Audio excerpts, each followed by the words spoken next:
Eruvin Daf Chav Test. Today's email comes to us from Seth Hellman from New Hampshire. Seth was in the process of becoming a Baal Tshuva when people from the Shir found out, and they sent him Arshal Gemaras, Siddur, Tehillim, and he writes, I recently went back to college and I've been settling into my schedule. This week was the first Shabbos at school. Now I'm happy to share that this was the first Shabbos that I managed to keep in its entirety.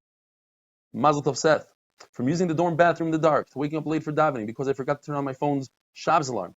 It was truly one special day. There's no way that I could have done this without learning what you have taught me or without the support of the entire MDY family. 9 months ago, this would not have been possible, and it's all thanks to your dedication in giving your share every single day. And he goes on to say that he hopes to join us 2 to 3 times every week on Zoom. See you soon, Seth Hellman. Your journey should be an easy and meaningful journey. Thank you, Seth. So Eruvin Daf Chav Tes discusses the 2 su'udos that are necessary for an Eruv. Well, every food is different. Sometimes it's dessert, steaks. So every food has a different share. For instance, says the Gemara, hops and kalia vegetable, the vegetable part of kalia, and soft beans is a handful. Chazes, we discussed the other day, green grain, unripened grain, is a farmer's bundle. Beets, if you cook them but they're not completely cooked, they could kill a person. So that's not good for an Eruv. If they are cooked to the point where Abai says they make a sound, tuch tuch, as they're cooking, or they're completely raw, then you can make an Eruv with it. Now, if it's cooked, it's really good for the heart, for the eyes, and certainly for the stomach. One day, Rava was in a very good mood, says Rashi, and he stood outside and he says, ask me questions like they used to ask Ben Azai. That the Gemara says that he said that all Chachmei Yisrael could klipas hashum besides Rebbe Akiva.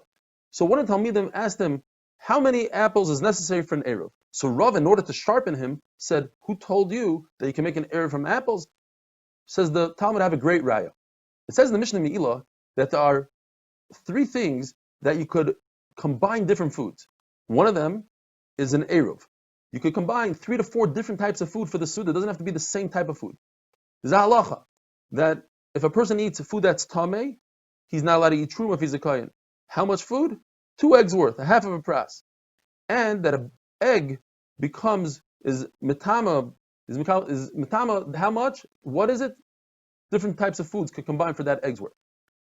Now he says, since an apple is Makabel Tumah, and an apple was mentioned in the same sentence as an Eruv, the Tumah was mentioned in the same sentence as an Eruv, obviously you can make an Eruv from an apple.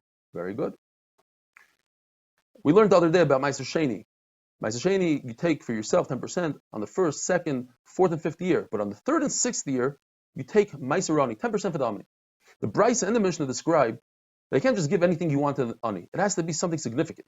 So, when it comes to peaches, let's say, 5 peaches. If you're going to give him pomegranates, 2. If you're going to give him esrogim, 1 esrog, nuts, 10, and vegetables, a lug. You're going to give him spices, 1/8 of an lug. The Mishnah Pei continues to describe, you're going to give him grain, half a kav, wine, chatzi lug. It has to be enough for 2 su'udos. And Rav mentions on that Mishnah that all these shiurim that you give to the ani apply also to an Eruv. In other words, if you want to make an Eruv out of peaches, make sure it's 5 peaches, 1 esrog, etc. Cooked wine, yain mevushal, people typically dip their bread in it, so it's a much lesser shear, enough to dip your bread for 2 sudas. Vinegar, machlokes. Some say it's the amount that if a person would sit down to a meal of vegetables, a whole salad, how much vinegar would he pour in that salad? Some say no. It's the side dish vegetable, which is much less, and a lot less vinegar. Remeir told someone that told him, somebody was telling him, hey, I'm walking on Shabbos, I'm walking to Tivin, but he just came from a distant place. And he said, what happened to your Eruv? He said, I made one out of onions. He said, if so, stand right here. But what happened was, he made it out of the leaf of the onion. And leaf of an onion could kill a person. If you make it out of the onion itself, it's fine. The Gemara tells a story that Reb Chanina, the Marshal says, Reb Chanina ben Daisa, the famous Reb Chanina ben Daisa, used to daven for Klal Yisrael, and Kosh Baruch Hu listened to his tefillos. He himself ate a half an onion with the snake in it, meaning the poison, and he was about to die, and Klal Yisrael davened for him because he was so needed for Klal Yisrael. The tefillos were answered. If a mikvah doesn't have 40 saw yet, you're filling up a mikvah, and you introduce 3 lug of beer, it passes the mikvah. Obviously, if you put in colored water, it passes the mikvah. Why is beer any different? Why do I need to tell you about beer? Because beer is not water. It's not called water, and that's the chiddush that even beer passes the mikvah.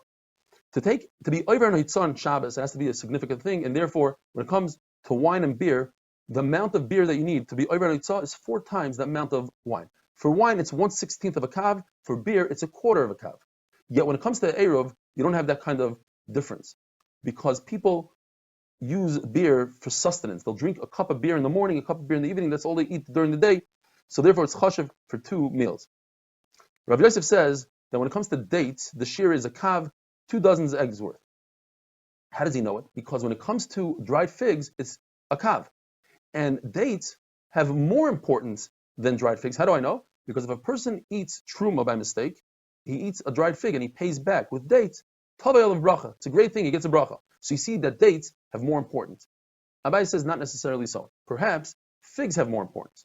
The reason why tavayel of bracha, because it's harder to sell large amounts of figs. It's much easier to sell larger amounts of dates. The famous Abaya's stepmother, R Eli Aim, and we had the Marsha that says that many times when R Eli Aim, it means that she's quoting from the famous Shlomo Melech Sefer of Sefer Rufus that was buried. And here she says that roasted grain is good for the heart and takes away anxiety or bad thoughts.